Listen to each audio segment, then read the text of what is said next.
चलिए, आज का जो टॉपिक है वो विश्व इतिहास का बहुत ही महत्वपूर्ण टॉपिक है, फ्रांस की क्रांति। ठीक है, तो जो भी लोग सक्सेस हुए हैं प्री में, उनके लिए यह गोल्डन अपॉर्चुनिटी है इस वर्ष कि अगर आप थोड़ा सा बेहतर मेहनत करते हैं तो आपकी सफलता का चांस बहुत ज़्यादा बढ़ जाता है। चूँकि इस वर्ष जो अच्छे जो स्टूडेंट्स थे, जो प्रीवियस कई वर्षों से मेंस लिख रहे थे, उनका प्री भी शायद नहीं हो पाया है, बहुत कम लोगों का ही हुआ है। मान के चलिए 25% वैसे लोग होंगे जो पहले से मेंस लिख रखे हैं, उनका हुआ है। तो 75 नए लोग हैं, तो इसमें संभावना आपका प्रबल हो जाता है। इसीलिए आप अच्छे से अभी से लग जाएं। और जो लोग कोर्स बाय नहीं किए हैं, तो कोर्स अगर आप चाहते हैं तो बाय कर लें। आपका कम टाइम में पूरा कंप्लीट आपका PDF के साथ साथ वीडियो लेक्चर करा दिया जाएगा। चलिए टॉपिक पे आते हैं, फ्रांस की क्रांति। फ्रांस की क्रांति में आप सबसे पहले भूमिका क्या लिखेंगे? तो जिस प्रकार से हमने देखा कि अमेरिकी क्रांति ब्रिटिश उपनिवेश का जो शोषणकारी नीति था, औपनिवेशिक शोषणकारी नीति का परिणाम था, जो कि अमेरिका स्वतंत्रता संग्राम के रूप में भी जाना जाता था। और उसमें हमने आपको बताया था कि फ्रांस की भी भूमिका रही थी उस युद्ध में, उस क्रांति में। फ्रांस की सेना ने भी अमेरिका का मदद किया था। जब फ्रांस की सेना अपने देश लौटी तो वहाँ जो पुरातन व्यवस्था था, निरंकुश शासन, राजा का जो स्वेच्छाचारी नीति जो था, निरंकुश था, उसके खिलाफ में लोगों ने विरोध करना शुरू किया। तो एक कारण नहीं है फ्रांस की क्रांति के, कई कारण हैं। सभी कारण को पढ़ेंगे, फिर उसका जो प्रक्रिया हुआ, किस प्रकार से आरंभ हुआ और समाप्त हुआ, फिर लास्ट में परिणाम देखेंगे कि फ्रांस की क्रांति के क्या परिणाम हुए और फ्रांस के साथ साथ पूरे विश्व पे क्या प्रभाव पड़ा, फ्रांस की क्रांति ने पूरे दुनिया को क्या दिया, उसके संदर्भ में पढ़ेंगे। फ्रांस की क्रांति और रूस की क्रांति, ये दोनों ही बहुत ही महत्वपूर्ण इस वर्ष के लिए हो जाता है। हम तो बोलेंगे 99.5% चांस है फ्रांस की क्रांति और रूस की क्रांति से मिला जुला क्वेश्चन आ जाए या कोई एक आ जाए, फ्रांस की क्रांति या रूस की क्रांति। तो जो लोग 67th लिख रहे हैं वो अच्छे से इस टॉपिक को क्लियर कर लें। 99% चांस है यह टॉपिक आएगा आपके एग्जाम में विश्व इतिहास का। और आपको 2 ही क्वेश्चन लिखना है। एक क्वेश्चन या तो आपको औद्योगिक क्रांति, धर्म सुधार आंदोलन, या जो शुरुआत का हमने पढ़ाया उससे आ जाएगा। और एक क्वेश्चन आपको फ्रांस की क्रांति, रूस की क्रांति या आर्थिक मंदी, विश्व का आर्थिक मंदी, प्रथम विश्व युद्ध, द्वितीय विश्व युद्ध, ठीक है, इन टॉपिक में से आ जाएगा। तो 2 क्वेश्चन ही आपको यहाँ से क्लियर करके लिखना है वहाँ पर, चूंकि 6 क्वेश्चन लिखना ही होता है। और 2 क्वेश्चन इधर से लिख लेंगे, एक क्वेश्चन मॉडर्न से लिख लेंगे, 2 क्वेश्चन एनिशिएंट से और एक क्वेश्चन मिडेवल से, बस 6 क्वेश्चन ही लिखना है। तो आपका 2 क्वेश्चन तो यहाँ से श्योर हो जाएगा, अगर जितना टॉपिक हमने करवाया अगर आप उतना अच्छे से करके जाते हैं। चलिए, फ्रांस की क्रांति में भूमिका में क्या लिखाएगा? फ्रांस की क्रांति विश्व इतिहास की युगांतकारी घटना मानी जाती है, जिसने यूरोप की पुरातन व्यवस्था को समाप्त कर नई लोकतांत्रिक व्यवस्था लाने का प्रयास किया। जो पुरातन निरंकुश राजशाही था, जो राजाओं के माध्यम से निरंकुशता के आधार पर शासन किया जा रहा था, स्वेच्छाचारिता के आधार पर, उसको फ्रांस की क्रांति ने समाप्त कर दिया। अब देखिएगा, नेक्स्ट पॉइंट है 1789 ईस्वी में हुई इस क्रांति के पीछे। अब देखिए, जो क्रांति है उसके पीछे क्या है? इस क्रांति के पीछे वर्षों से चली आ रही शोषणकारी निरंकुश राजतंत्र था, जिसने लोगों को क्रांति हेतु मजबूर किया। जो वहां की जो शासन प्रणाली थी निरंकुशपूर्ण, जो राजा जो था लुई 14वां से लेकर लुई 16वां, जो भ्रष्ट था, वहां जो समाज बटा हुआ था, कई वर्गों में भ्रष्टाचार व्याप्त था, अति शोषण किया जा रहा था। तो कई कारण थे, उस कारणों को हम मेन रूप से, जब राजा ही निरंकुश है, राजा ही स्वेच्छाचारी है, तो सामाजिक, आर्थिक, राजनीतिक स्थिति उस देश की बेहतर नहीं हो सकती। तो स्वाभाविक है अब सभी कारक यहाँ पे जिम्मेदार हो जाएंगे और सभी कारक को हम लोग इस तरीका से देखेंगे। फ्रांस की क्रांति के कई कारण थे, उसमें सबसे पहले हमने उसको बांटा है राजनीतिक कारण। आप पॉइंट्स में देख सकते हैं, और यही पॉइंट्स को बस आपको डिस्क्राइब कर देना है। राजनीतिक कारण, सामाजिक का कोई भी क्वेश्चन अगर नहीं भी आता है, फिर भी आप उसके कारण में राजनीतिक, सामाजिक, आर्थिक उसके संदर्भ में सोचेंगे, अपने आप क्लियर हो जाएगा आपको।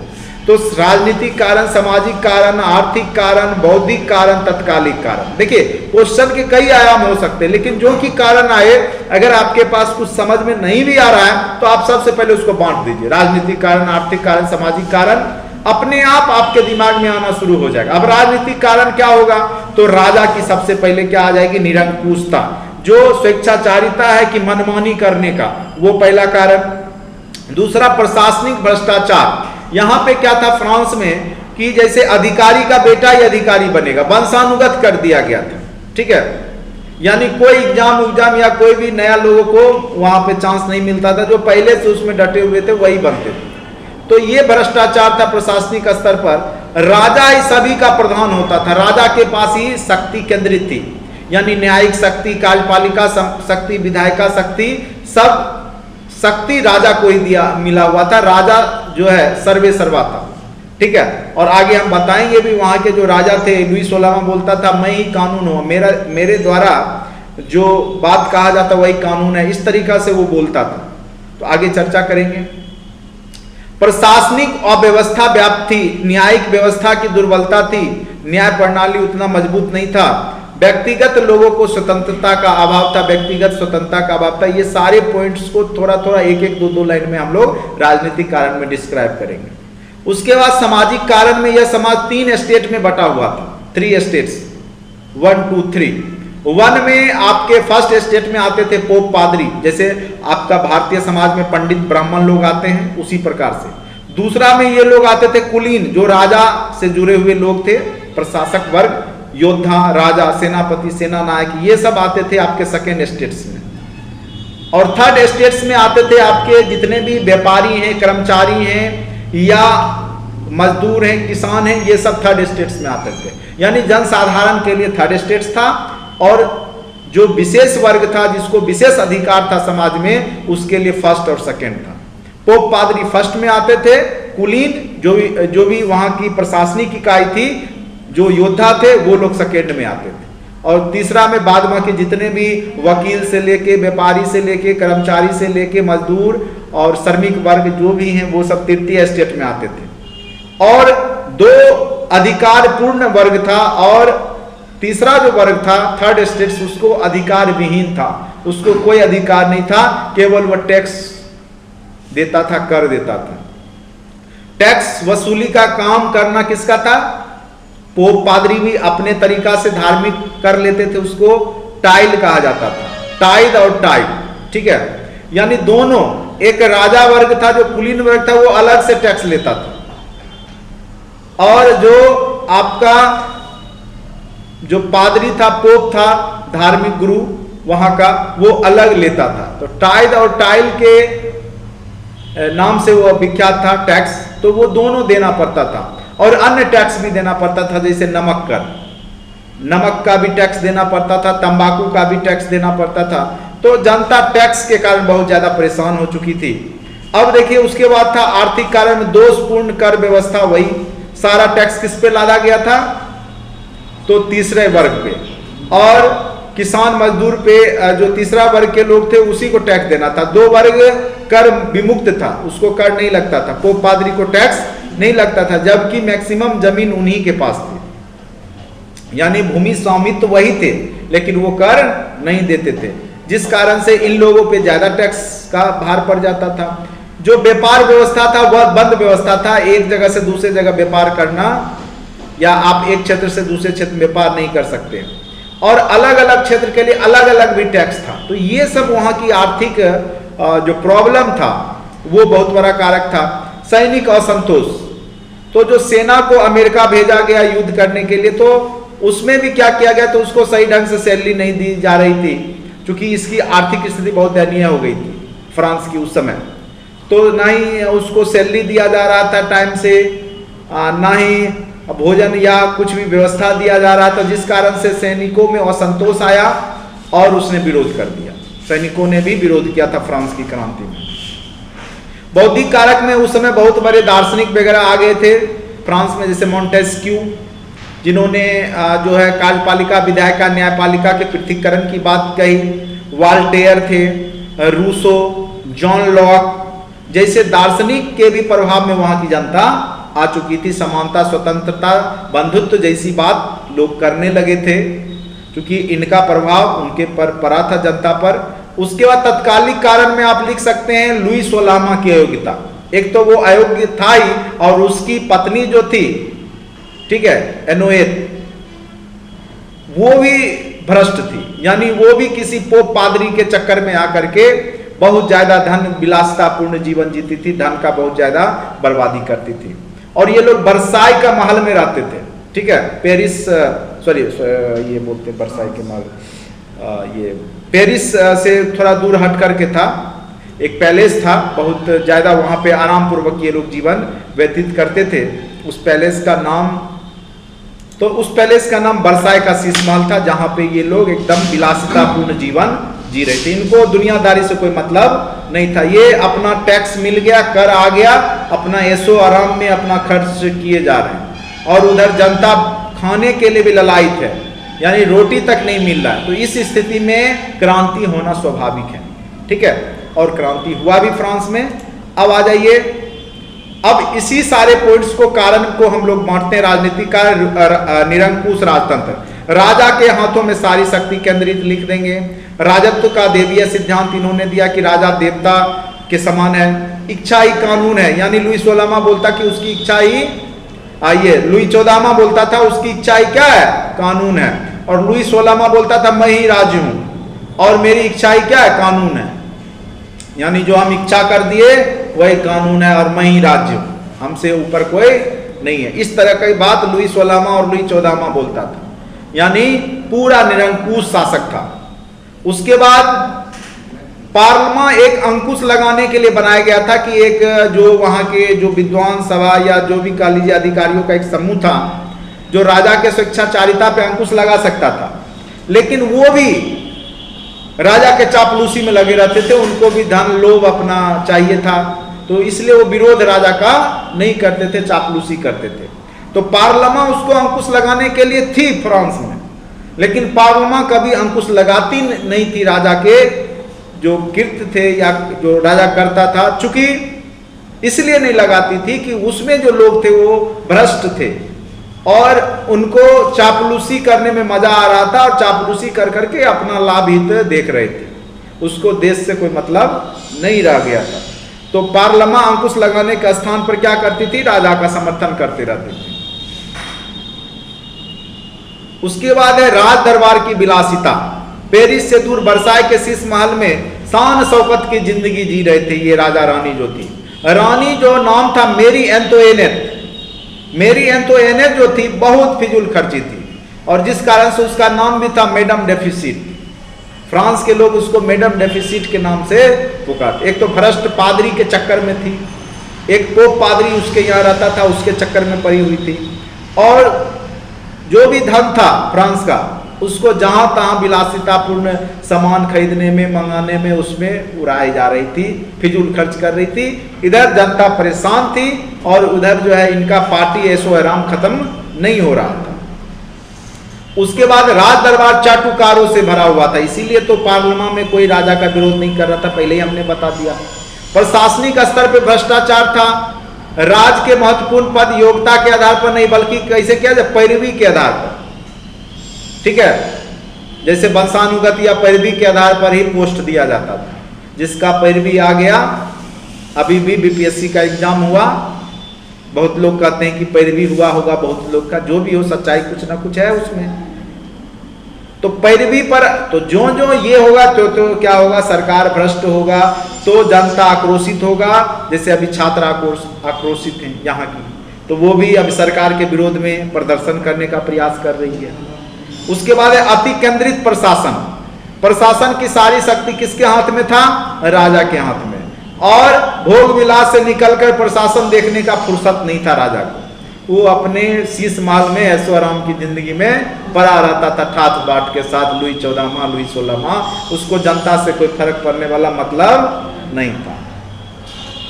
उसके बाद प्रशासनिक अव्यवस्था आ गई थी, एक रूपता का, प्रशासनिक एक रूपता का अभाव था, अलग अलग क्षेत्रों के लिए अलग अलग कानून थे, तो यहाँ समानता नहीं था, अलग अलग क्षेत्र के लिए उस क्षेत्र के हिसाब से कानून बनाए गए थे।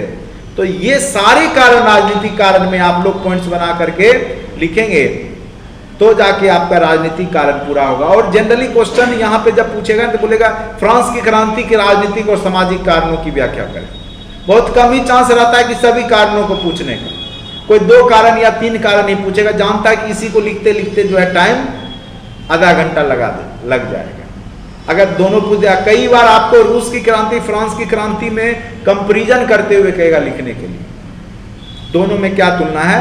लेकिन जब हम रूस की क्रांति पढ़ाएंगे तब आपको समझ में आएगा दोनों में बहुत ज्यादा समानता है। दोनों निरंकुश राजतंत्र के खिलाफ था, दोनों में किसान मजदूरों ने भाग लिया था, दोनों ने वहां के निरंकुश शासन का विरोध किया था, दोनों में वहां के बुद्धिजीवी वर्गों का प्रभाव था, दोनों की सामाजिक स्थिति सेम थी। तो बहुत सारी बात है, आगे जब हम पढ़ लेंगे तब दोनों का कंपैरिजन करवा देंगे। इस बार कंपैरिजन आने की संभावना ज्यादा है। अब आ जाइए सामाजिक कारण। सामाजिक कारण, फ्रांस की जो समाज जो था फ्रांस का, वो 3 स्टेट्स में बटा हुआ था। पहला state, second state, third state. First में और सेकेंड ये कर लगाते थे, कर लगाने का अधिकार पादरी को था, और सामंत कुलीन भूस्वामी वर्ग को भी विशेष अधिकार थे। एक टाइल होता था, एक टाइल होता था, तो टाइल का कर जो है वो लगाया जाता था धर्म जो गुरु थे पोप पादरियों के द्वारा, और एक टाइल हुआ करता था वो लगाया जाता था किसके द्वारा, तो वो राजाओं के द्वारा, वहां के शासकों के द्वारा लगाया जाता था, टैक्स कर, ठीक है। और अन्य कर भी लगाए जाते थे, एक्स्ट्रा कर। तो उससे जनता परेशान हो चुकी थी कर दे दे करके। जनसाधारण वर्ग में जो थर्ड स्टेट्स में आते थे, किसान, मजदूर, मध्यम वर्गीय, बुद्धिजीवी, ये अधिकार विहीन थे, इनके पास कोई अधिकार नहीं था। पादरी वर्ग टाइद कर वसूली करना या टाइद लगाना उनका काम था। जैसे आप देखेंगे हिंदू धर्म में भी, वैदिक सभ्यता में भी ब्राह्मण कई तरह के आपके संस्कार के माध्यम से यज्ञ हवन करा करके अपना वसूली करते थे। अभी भी आप देखिएगा विवाह, शादी, हेन जो भी होगा तो ब्राह्मणों के द्वारा करवाया जाता है, और उसमें बहुत ज़्यादा धन खर्च किया जाता है। तो यह स्थिति आप कमोबेश हर एक पूरे विश्व में छाया हुआ, भले नाम अलग अलग था। वहाँ पोप पादरी थे, यहाँ पे ब्राह्मण थे। ऐसा वर्ग जो धार्मिक आधार पे वसूली करने का वर्ग हर एक जगह आपको दिखाई देगा, ठीक है। तो कुलीन वर्ग प्रशासन, सेना, न्यायिक अधिकारी, और इसके लिए लोग माय लॉर्ड, योर ग्रेस जैसे शब्द का प्रयोग करते थे। यानी समाज में बहुत ज्यादा प्रतिष्ठा का जो था यह वर्ग था, कुलीन वर्ग। अभी भी वकील वकालत में जाएगा तो जितना IAS IPS भी माय लॉर्ड करता है उसको, या फिल्मों में दिखाता होगा माय लॉर्ड, नहीं। तो ये सब शब्द फ्रांस का ही देन है, ठीक है, और फ्रांस से ही आया है ये शब्द माय लॉर्ड। तो चूंकि कुलीन वर्ग के लोगों को वहां माय लॉर्ड कहा जाता था, मेरे अन्नदाता, मेरे भगवान, मेरे ईश्वर, आप ही। आप सोच सकते हैं वह वर्ग कितना प्रभुत्वशाली वर्ग है। अब आ जाइए सर्वसाधारण वर्ग, किसान, कर का बोझ इसी को देना था, टाइल कर इसी को चुकाना है, नमक तंबाकू पर भी टैक्स देना होता था। यानी जो घर में नमक यूज करता था व्यक्ति, प्रत्येक व्यक्ति को सालाना नमक का टैक्स देना होता था, तंबाकू पर, यह अनिवार्य टैक्स था, सबको देना ही पड़ेगा। जितने भी घर में होंगे लोग, सबको नमक टैक्स और तंबाकू टैक्स उसके हिसाब से देना पड़ता। अब कहिएगा तंबाकू टैक्स क्यों, तो तंबाकू खाते होंगे, तंबाकू का यूज करते होंगे फ्रांस की जनता सिगरेट के रूप में, ठीक है।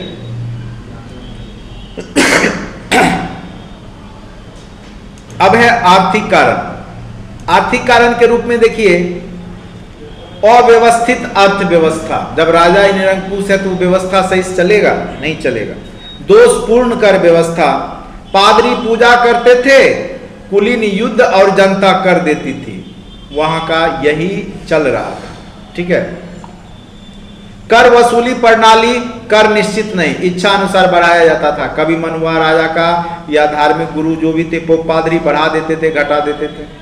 व्यापारिक एवं व्यवसायिक अवरोध, गिल्ड व्यवस्था थी, यानी एक व्यापारी दूसरे क्षेत्र में जाके व्यापार नहीं कर सकते थे। जैसे होता है ना, अभी भी आप टेम्पू चालक को देखते होंगे, गलती से कोई दूसरा क्षेत्र वाला टेम्पू घुस गया तो मारे उसको गाली से लेके भगा देता है, नहीं स्वतंत्र रूप से किसी क्षेत्र में अभी ई रिक्शा को भी घुसने देता है, नहीं देता है, मेरे क्षेत्र में क्यों आ गया। तो इस तरीका से करके, तो वही गिल्ड व्यवस्था है कि अगर कोई बेचने आया, मेरे क्षेत्र में क्यों बेच रहा है, यहाँ हम सिर्फ बेचेंगे और कोई दूसरा नहीं बेचेगा, इस तरीका की व्यवस्था। बेकारी की समस्या, तो यहाँ पे क्या हुआ कि जो बेरोजगार जो किसान थे या जो उनको बेगारी भी खटवाया जाता था, जो कुलीन वर्गों के द्वारा घर में या सड़क बनना है या कुछ भी हो रहा है, तो वहाँ पे बेगारी की समस्या भी थी। बेगारी बिना पैसा दिए मजदूरों से काम करवाया जाता था, तो ये भी स्थिति था। सैनिकों को समय से वेतन नहीं दिया जाता था, योग्यता के आधार पर पदोन्नति नहीं मिलता था, बल्कि पैरवी के आधार पर, तभी से पैरवी होता है। नहीं, आजकल बिहार में नौकरी पैरवी के आधार पर ज्यादा होने लगा है।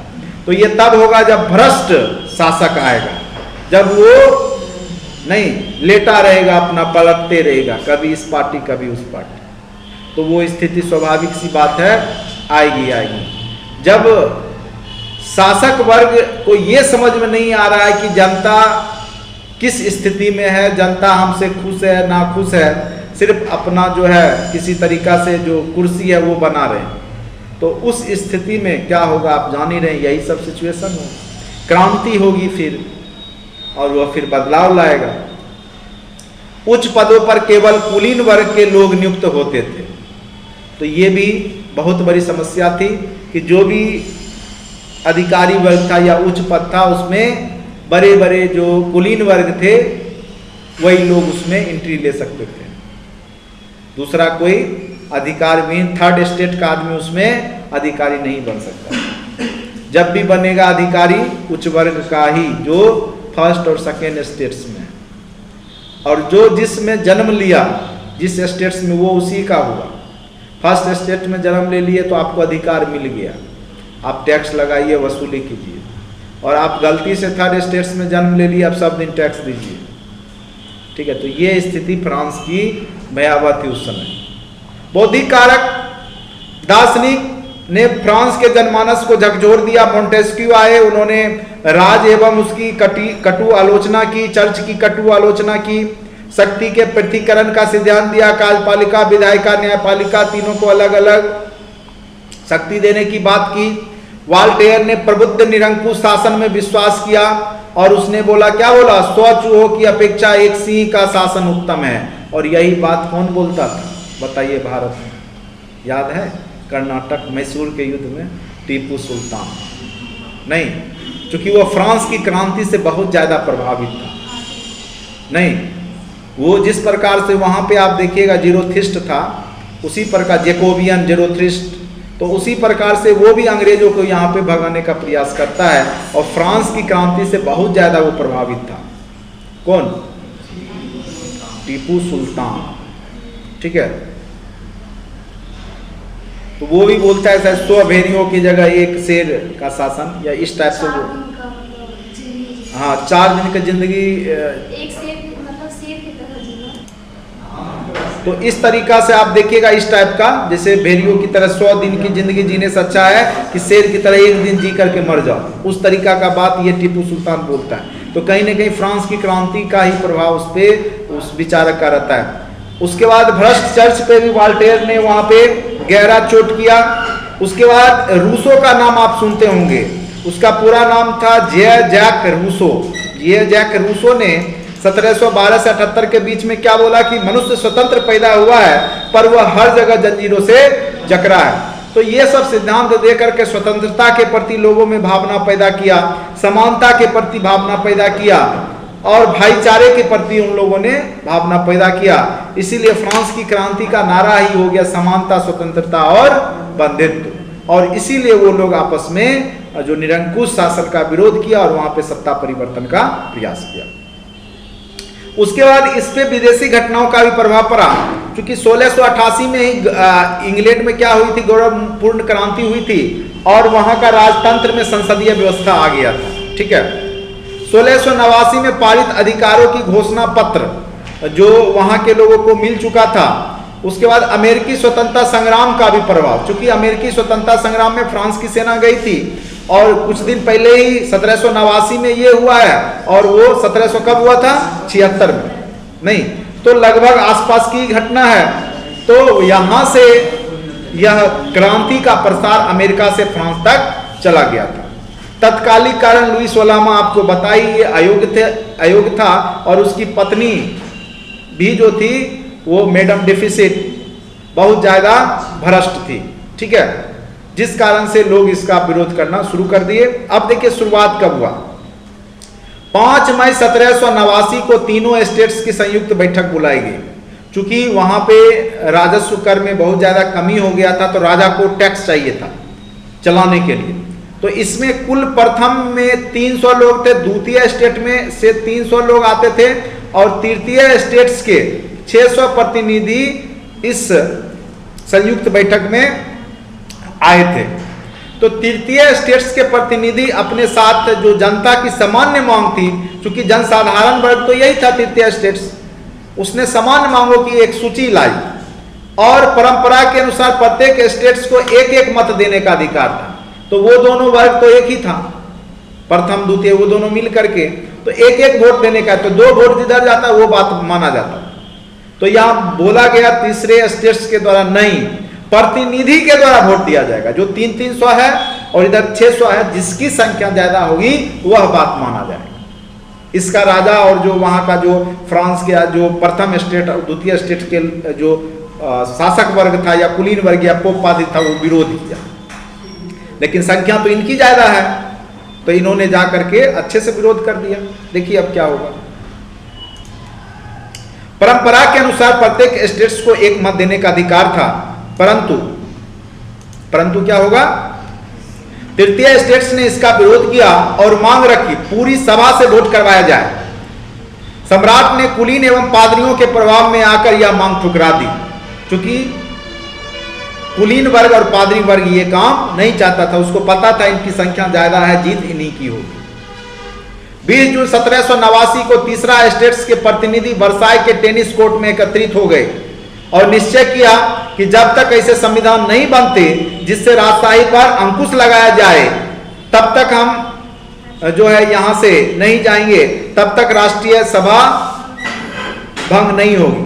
और उन्होंने वहां पे राष्ट्रीय सभा नेशनल असेंबली नामक एक संगठन बनाया। कौन, ये जो 600 लोग थे और जो जनसाधारण लोग मिल करके वहां पे डटे रहे, और उन्होंने निश्चय किया कि जब तक संविधान नहीं बन जाए कि राजशाही पे अंकुश लगाने का कोई कानून, तब तक हम लोग जो है जो नेशनल असेंबली बना है उसको भंग नहीं करेंगे।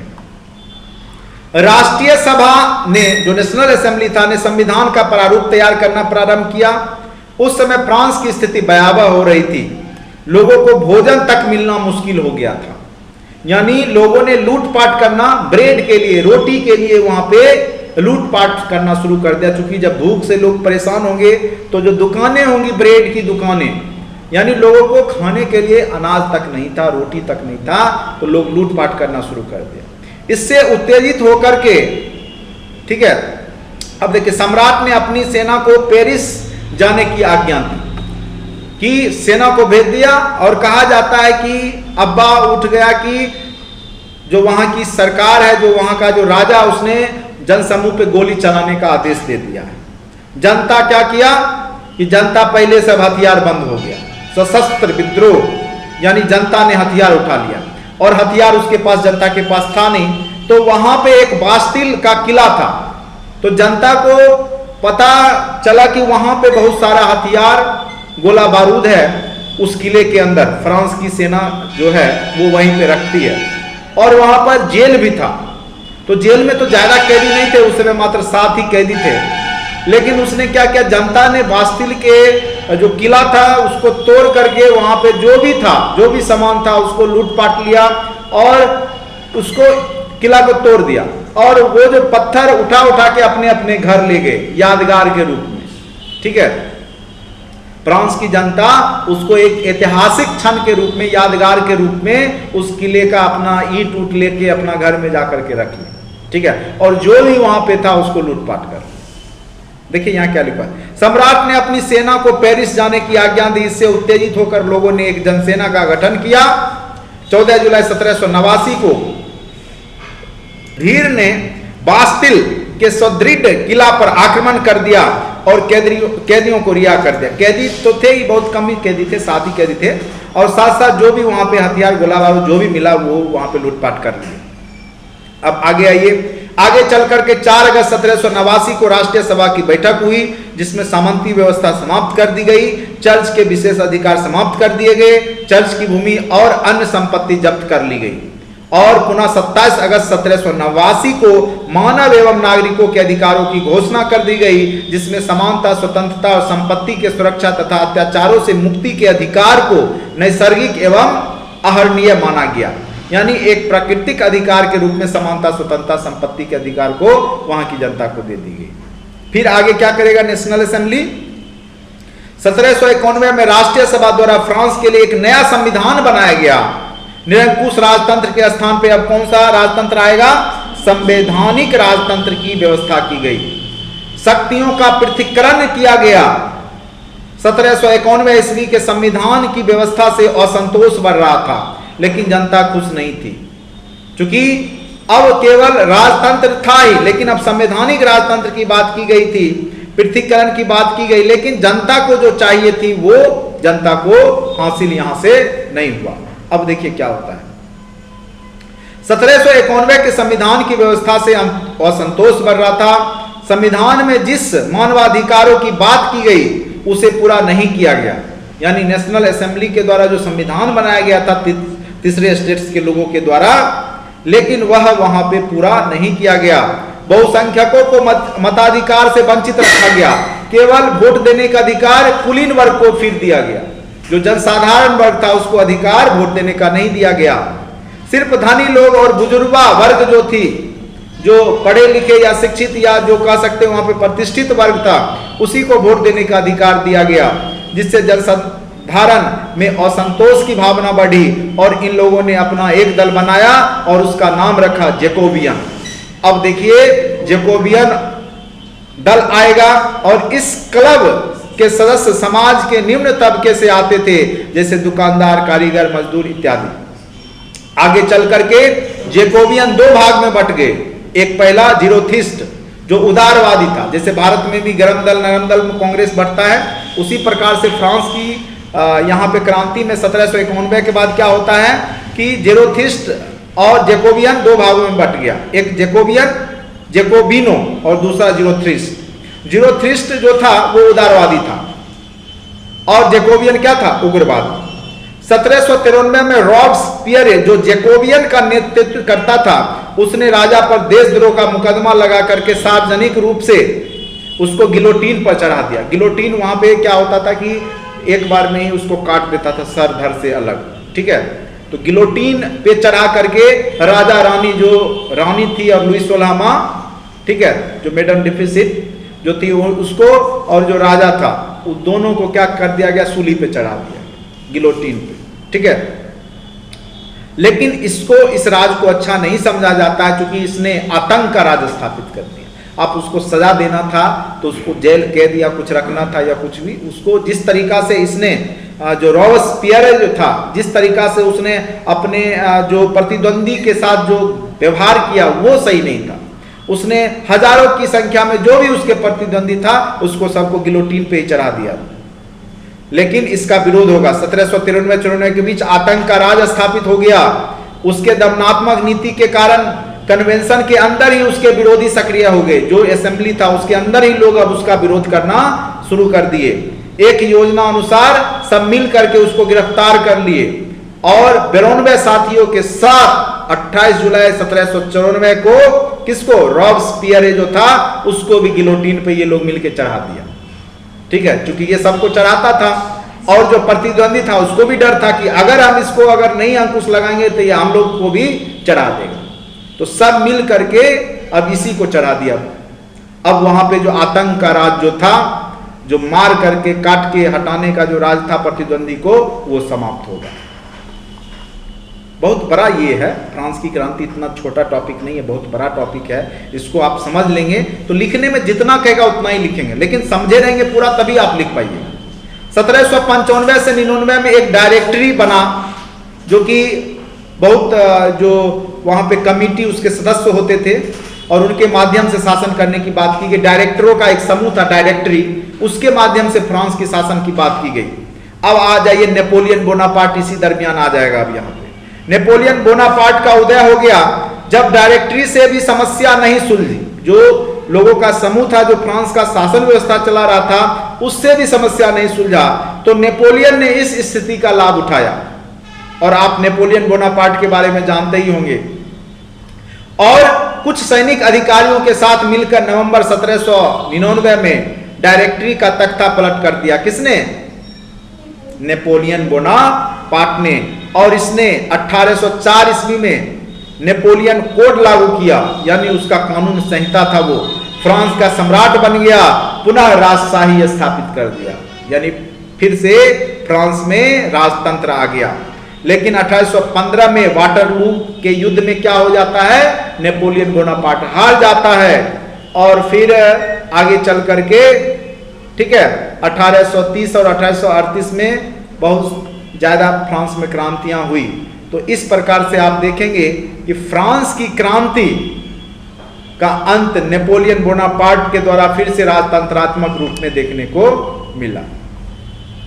अब आ जाइए फ्रांस की क्रांति के परिणाम। अब देखिए परिणाम क्या होगा, तो इसको वन लाइन में ही हम परिणाम आप लोग डिस्क्राइब करते रहिएगा, अपना बात ही तो बनाना है इसमें। सामंती व्यवस्था यानी पुरातन व्यवस्था का क्या हो जाएगा? अंत हो जाएगा। आपने देखा ही कि लुई 16वां और उनकी जो महारानी जो थी, उनको क्या किया गया? गुलेटिन पे चढ़ा दिया गया। तो सामंती व्यवस्था क्या हो जाएगी? वहां पे राजशाही व्यवस्था समाप्त हो जाएगी। और सामंती व्यवस्था जो कुलीन के द्वारा, जो सामंतों के द्वारा जो भूमि के माध्यम से जो टैक्स लिया जा रहा था, ये सभी व्यवस्था यहाँ पे समाप्त कर दी जाएगी। ठीक है।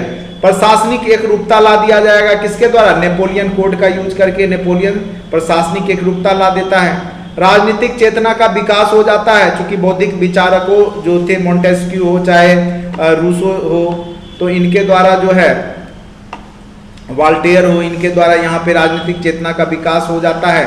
राष्ट्रीयता की भावना, नेपोलियन जब यहाँ पे फ्रांस का एकीकरण कर देता है, तो यहाँ पे फिर राष्ट्रीयता की भावना इन लोगों में आ जाती है। फिर व्यक्ति का महत्व यहाँ पे बढ़ना शुरू हो जाता है, जैसे नेपोलियन का देखते हैं कि बहुत ही महत्व बढ़ जाता है। स्वतंत्रता और समानता की भावना पूरे विश्व में आती है, बंधुत्व की भावना। नागरिक स्वतंत्रता की स्थापना होती है, धार्मिक स्वतंत्रता की स्थापना होती है। यहाँ से थोड़ा थोड़ा आपका समाजवाद देखने को मिलना शुरू हो जाएगा। शैक्षणिक व्यवस्था में परिवर्तन होगा, मीट्री प्रणाली लागू की जाएगी, वाणिज्य व्यापार में वृद्धि किया जाएगा। यानी अब स्वतंत्र रूप से व्यापार, जो पहले क्या था, गिल्ड व्यापार था, एक क्षेत्र के लोग उसी क्षेत्र में व्यापार करते थे। अब मीट्री व्यवस्था आने से जब पूरा एकीकृत व्यवस्था जब हो गया फ्रांस में, तो पूरे फ्रांस में कहीं भी व्यापार किया जा सकता था। उसके बाद नेपोलियन का जो कानून कोड था वो लागू किया गया। उसके बाद नेपोलियन ने जो नया राष्ट्रीय कैलेंडर बनाया, तो ये सब फ्रांस पे प्रभाव पड़ा। उसके बाद बाह्य प्रभाव, अन्य देशों पे क्या प्रभाव पड़ा उसमें देखिए, वो था अंत प्रभाव, अब है बाह्य प्रभाव। यूरोप पर प्रभाव, सामंती व्यवस्था का अंत। धीरे धीरे जो यूरोप के जो भी जहां भी सामंत था वो धीरे धीरे अंत होगा। इटली, अब क्या होगा कि इटली का एकीकरण होगा। और इटली का एकीकरण क्यों होगा? क्योंकि यहाँ पे बहुत सारे पार्ट को, ठीक है, ये नेपोलियन ने जीता था, तो उसी दौरान क्या हो गया था कि उन लोग के अंदर भी एकीकरण की भावना आ गई। फिर जर्मनी पे भी प्रभाव पड़ेगा, क्योंकि जर्मनी के 300 राज्यों को नेपोलियन ने 39 राज्यों में संयुक्त कर एक राइन राज्य संगठन बना दिया था, जिस कारण से जर्मनी आगे चल करके वहां भी राष्ट्रवादी भावना आती है और जर्मनी का एकीकरण किया जाता है। ठीक है, तो जर्मनी का एकीकरण, इटली का एकीकरण, ऐसे विश्व इतिहास का ये भी महत्वपूर्ण टॉपिक है, ये भी आगे हम पढ़ा देंगे, लेकिन बहुत कम ही पूछता है बीपीएससी में। तो लेकिन पढ़ लेंगे एक बार, थोड़ी पढ़ना जरूरी है, क्योंकि 2 ही क्वेश्चन आपको बनाना है, तो कोई 2 सेक्शन अच्छा पकड़ के जहां से आने की संभावना रहती है वो कर लेते, तो कोई ना कोई गेस लड़ ही जाता है। ठीक है, तो पूरा पढ़ने के चक्कर में जो है आप नहीं रहिए। मेन जो क्वेश्चन पूछने की संभावना जो मैं लास्ट में गेस करूँगा वो पढ़ के चले जाइएगा। 6 क्वेश्चन आप अच्छे से लिख लेंगे। उसके बाद पोलैंड पे प्रभाव क्या होगा, संयुक्त पोलैंड की तस्वीर यहाँ पे स्पष्ट हुई। इंग्लैंड पे प्रभाव 1832 में फिर से इंग्लैंड में क्रांति आई, रिफॉर्म एक्ट पास हुआ जिसमें संसदीय सुधारों की मांग की गई। भारत पे क्या प्रभाव पड़ा, आप देखिए मैसूर के शासक टीपू सुल्तान ने प्रभावित होकर अंग्रेजों की सत्ता का विरोध किया। समानता, स्वतंत्रता, जनवादी अधिकार फ्रांस की स्वतंत्रता संग्राम की महत्वपूर्ण विरासत बन गए। इस प्रकार हम पाते हैं कि फ्रांस की क्रांति ने युग का एक जो पुरातन युग था उसको अंत कर दूसरे युग का आरंभ कर दिया। प्रजातंत्र, राष्ट्रवाद, समाजवाद, व्यक्ति की महत्ता, स्वतंत्रता और नागरिक अधिकारों की सुरक्षा की भावना जैसे महत्वपूर्ण ज्ञान पूरे विश्व को दिया। तो फ्रांस की क्रांति के प्रभाव कारण आपका टॉपिक कंप्लीट हो गया है। अगर कारण पूछे तो केवल कारण लिखेंगे, परिणाम पूछे तो परिणाम लिखेंगे। अगर रूस और फ्रांस में तुलना करेगा तो मेन पॉइंट्स लेकर बस तुलना करेंगे और ज़्यादा कहानी बनाने की आवश्यकता नहीं है। यहाँ हमने आपको समझाने के लिए नोट्स में हर एक चीज़ दे दिया गया है, लेकिन आपका जो क्वेश्चन डिमांड करेगा उतना ही लिख करके आप खुश हो जाएंगे। ज़्यादा यहाँ लोग में पढ़ने की आवश्यकता नहीं है, चूंकि बहुत बड़ा टॉपिक है और पूरा बनाने लिखने के चक्कर में आपका दूसरा क्वेश्चन भी चला जाएगा। इसीलिए मेन पॉइंट्स इसमें से आप जब भी क्वेश्चन पूछे, जैसा पूछे उसके हिसाब से आप इसको लिखेंगे। ठीक है, हमने आपको पूरा पढ़ा दिया। आज के वीडियो लेक्चर में इतना ही। Thank you so much watching for this video. अच्छा लगता है लाइक करें, सब्सक्राइब करें, और अगर आपको PDF चाहिए तो जो डिस्क्रिप्शन बॉक्स में लिंक दिया गया है वहाँ से ऐप डाउनलोड करके आप बाय कर लें। Thank you so much.